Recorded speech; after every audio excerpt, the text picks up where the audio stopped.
Are you somebody who does the work? Are you somebody who does like the spiritual work? And how do you think about that spiritual work? Is it something that is embedded in your day to day, your daily life, or is it something that's more kind of out there? You get to it when you can. You need to go on a retreat though, or you have to go somewhere special, something that is altogether removed from your day to day life. Well, in my experience, oftentimes many groups or circles or gurus or influencers will try to sell this idea that in order to be truly spiritual or in order to really do the work, you have to do it somewhere else. Like retreats, for example, a lot of them, if you've ever been to one or even if you hadn't, there's often, these can be religious or sort of just more like secularly spiritual, I guess, is a weird thing to say, but there might be a text that you are reading through or focusing on meditation, prayer, chanting, ecstatic dance. There can be like spiritual creative expression, all these kinds of things. You can dig in, you're undistracted, you're away from all of your responsibilities at home, and you can finally get to practice your spirituality. Really embody that special, like spiritual essence that's missing from your day to day life. When you get back home, well, that was nice. I had my spiritual time, and now it's back to the day to day grind. Monday morning comes, and whatever practice that you had maybe promised to yourself you were going to keep up at home while you were on the retreat, it's like, yeah, snooze button sounds good. Let's do that instead. And so, maybe we book another retreat, that sort of thing. Even practices that are often, always, I guess, available to us in our day to day lives remove us from the day to day in one way or another. And this can be services at a religious organization, it can be doing a visualization, it can be doing a meditation. Usually, if you're doing a guided meditation or if you've learned meditation, it's about, oh, you need to be in a place where you won't be disturbed. Turn off your phone, do all these things, make sure nobody's going to interrupt you while you're doing what you're doing. And I am absolutely overgeneralizing, to be sure. None of these are inherently bad. I have been on my fair share of retreats. I love a good visualization as much as the next person. Meditation is great, it's not a problem, nothing against these things. But it does do us a disservice because we have this idea that in order to be spiritual and to do the work, the spiritual work, so to speak, we have to do something that is somehow external to the day to day. But when we say we're doing the spiritual work, what does that actually mean? This is a word that gets tossed around and people mean different things when they say it. What I mean when I say you're, quote, doing the work is that you are connecting the mind, body, and spirit so that they can all operate together harmoniously. Another way to put this is really clearing out, or at least identifying, proverbial psycho-emotional clutter in order to gain a clearer and more flexible perspective so that you can be intentional and nimble in your actions and responses in every domain of life. And this is for the benefit of the individual in addition to the benefit of all sentient living beings. Some folks might call it healing or a practice, or they may call it therapy rather than the work. Some people do this and they don't call it anything at all. It's just kind of how they live their lives. And it doesn't really matter. Many words can describe the same thing. Regardless of what you might be calling it, this kind of work isn't something that's out there. It's not something that you need to book a retreat for. It's not something that you need to like close everything down and sit alone on the floor of your room to do. This is something that shows up in the daily actions, the daily circumstances that we find ourselves in. Now, let's have a brief interlude because this argument and this conversation can get very messy very quickly. There are some pretty big implications of what I'm saying. And the most obvious one is that if you follow this argument through to its conclusion, it's that folks deserve whatever hardship that they're in because that's the only way that they can sort of evolve spiritually. And I hate that. And I don't know that I agree with it.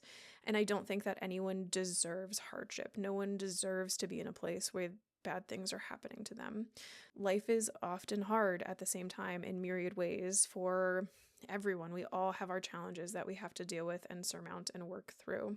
It's a really absurd and frankly callous thing to say that spiritual work is what's in front of you when what's in front of you is being harmed by somebody else, or not having enough to eat, or having your home reduced to ash from a fire or some natural disaster, watching loved ones from suffering from terminal illnesses. Maybe if you yourself have either a terminal or a chronic illness, what a dreadful thing to hear. Like, oh, well, that's just your spiritual work, so good luck with that. No, this is awful. I hate it. And I have been through my fair share of these kinds of experiences. I don't wish any of that on anyone. And it doesn't make sense to me. Cosmically speaking, like, why is this the way that this is set up? This is stupid. And so there's that. And it may be really intellectually, like an intellectual cowardice, but I do think that both are true. I do think our spiritual work is what's right in front of us on the day to day. And I also think that it's crummy and not deserved that people experience the tremendous hardships that they experience. I'm really talking about kind of, in my conversation here, I'm talking more about the middle ground of things. I'm talking like suburbs and not war zones. However, this continues because we can certainly talk about all of the different kinds of horrors that can be found in suburbs. And it's absurd and not okay. And so what I'm not doing is trying to put a glossy, like, spiritual sheen on the garbage dumps that people have to get through and go through. Crappy things happen and they are crappy and no one deserves it. And whatever the context of our lives, we get to decide how we're going to get through it and what we're going to make of it after the fact. And sometimes getting through it is literally like taking the next breath, taking the next step, and getting through it. And sometimes we have more room and more latitude. And after things are finished, we still have to pick up the pieces and move through them. So with all of that said, we're each set in a life that is needed for our soul's progression. I really do think that our souls come to this life with a plan. We have an agenda, a syllabus, so to speak, of things that we need to learn and do in order to grow. That learning, that doing, it might be at a retreat in Bali. Like, if it is, awesome, send me pictures. It sounds delightful and so beautiful. It probably isn't, though. It's not like you don't have to go to an ashram in India. You maybe don't even have to go to like a church or temple or synagogue down the street. It's right here in the now. Now, that doesn't mean scrap your grand ideas for transformation. That doesn't mean don't go book that tropical retreat location. What it does mean is that it's really important to get clear on and make peace with the fact that you can't get to where you want to be without working through, this is a very important word, working through where you are now. Not distracting yourself from what's here and now, but really squaring up and looking it straight in the eye and being like, okay, well, what of it? Like, what am I going to do with this? Let me just feel the feelings, take the next steps that I need to take, and get through this. So, for a few examples, if your finances are out of order, that's where your spiritual work is. Your spiritual work is in the humdrum arithmetic of plus and minus, income, expense, debt, interest rates, saving, spending, discipline to keep up with your budget, maybe needing to look at getting a new job to make more money, courage to talk about money with your spouse and your family if that's appropriate and necessary to your situation. If your relationships are out of whack, guess what? This is where your spiritual work is. When there's, you need to be in that grit of disagreement and frustration and unmet expectations and broken boundaries and maybe like tentative humor and being afraid to reach out to somebody, but doing it anyway because you want to rebuild that connection. Having the courage to show up as you are, as complicated as you are, and doing your best and meeting the other person who is hopefully, likely doing the same thing. If your work life is abysmal, that's where your spiritual work is. Finding the grains of like okayness throughout the day, finessing your resume if you need to find other work, adjusting your calendar, fine-tuning your output, showing up to networking events that maybe you're like, I don't want to go to that. Cheering yourself on for your courage as you are exploring what else might be possible. Family life feeling out of control. This is where your spiritual work is. Having hard conversations, resetting house rules and boundaries, getting rid of what isn't needed to make room for what is needed. Finding fun and routines and building connections and trust within your own home. If your health isn't where you'd like it to be, that's where the spiritual work is. Developing honest and compassionate self-reflection and then alchemizing that into disciplined practice that supports your overall health and well-being, mind, body, and spirit. Getting comfortable with the boring, very boring routines of exercise and balanced meals and regular bedtime and regular wake time and drinking water throughout the day, etc., etc., etc. If you are a people pleaser or a control freak, you guessed it. This is where your spiritual work is. Prioritizing your own needs if you need to, strengthening your boundaries when you need to, even if your voice is shaking while you're doing it. Also, for those control freaks among us, of which I am one, really internalizing that other people are actually fully capable. They may do things differently. That doesn't mean that things aren't going to get done. So you get the idea. On and on and on. We could insert any number of different scenarios, any number of different growth edges or character flaws if you're a little bit sharper in your words. Insert any of these kinds of things here, and that's where the spiritual work is to be found in the day-to-day. And all of this is optional, obviously. You're here watching this, so clearly like spirituality and spiritual work means something to you, and it doesn't have to, for sure.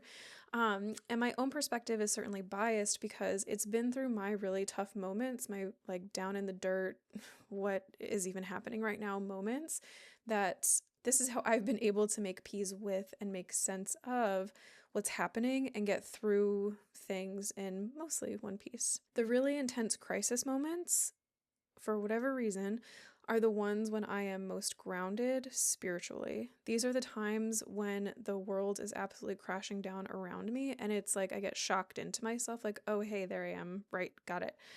I have watched multiple family members wither with cancer with very short time periods in between. I have faced very, very complicated family dynamics that have made me wonder, like, is this actually a place that I need to be? There have been some scary trips to the emergency room when life hangs on by the thinnest of threads and life could potentially be absolutely turned on its head by the time that we get out of there. There have been moments when I have checked my bank account and is there going to be enough for rent? I don't know. Is there food in the cupboard? Maybe for another meal or two, but where's that money going to come from? I had an herb teacher back in the day in graduate school who called these plants poison ivy, of course, most people have heard of, and nettles, of course, which sting if you're unfamiliar. But they called those plants awareness medicine. And the reason for that being that if you're out and about in the forest and you're not aware, not paying attention to what you're doing, where you're walking, all this sort of thing, you're going to get hurt. You're going to get stung. You're going to get poison ivy. It's not life-threatening, of course, thank goodness. But if you'd really rather not be like rashy and itchy and stingy, you better take the medicine that they offer proactively and pay attention to where you're going and what you're doing. In my experience, what happens in moments that are difficult, even if they're not the regular humdrum day-to-day, what happens in those moments for me is very similar in that the caution flags go up, the caution or the like the traffic cones come out, and it's like, oh my gosh, this could go very badly wrong. So you better like pay attention to what's going on. It's a really strong, quick shock out of the haze of the humdrum day-to-day in favor of the sharp focus of what life actually is. What can I control? What can I not control? What power do I have in my thoughts, my words, and my actions? And how do I exercise that power in a way that is going to be helpful and beneficial to myself, the other people involved? I have found that courage ends up getting stoked up in a new way. And it's grounding in a way that few other things are. It's not fun, but it is very effective at like pulling me into myself. During these kinds of times, or even if you're in an emotionally charged conversation with somebody that you care about, right? Like these are the moments where sort of the flag should start to go up. How do I put my mind, my body, and spirit on the same page so that there's the best outcome for everyone involved here? And there isn't a way out of the big emotions, right? You can try to distract, but these emotions are big. They've got claws. You cannot outrun them. You have to get through them. Something else that can be super fun and isn't very serious and like kind of down in the dirt and the grit and the hardship of life is that synchronicity also can let you know, oh, hey, probably I should be paying attention to this and really like stop looking out there and really focus here on what's going on.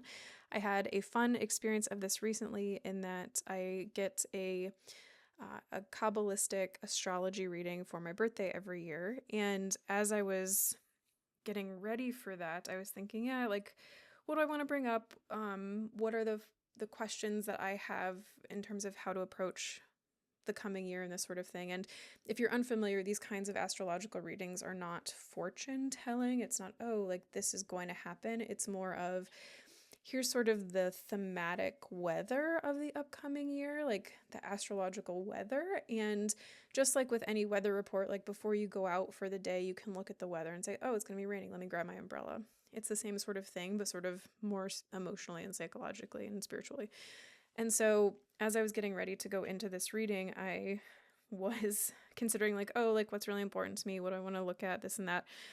And I was getting ready to meet with my astrologer, and I thought, I bet it's going to be something super mundane and like super boring of, yeah, like I'm already focused on this thing, and wouldn't you know, that happens to be the theme for the upcoming year, which is exactly what happened. And it was sort of fun to see that this is an idea that I've personally been working with for a while, of like, I don't need to be looking out there. I just need to be focused on what's in front of me, because that's where the work is.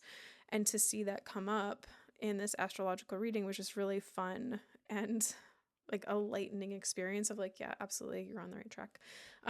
Obviously, not everybody's going to get an astrological reading and that sort of thing. But I encourage you to maybe pay attention if there are synchronicities like that. If you're like, God, like, I don't know what I should be focusing on right now. One, think about where things are not going so well for you. What are you afraid of? And where are the places that you're naturally drawn to? And where are the places that you're like, I really want to get this piece of my life in order? Follow that. That is where the work is. I wish you luck, my friend. Until next time.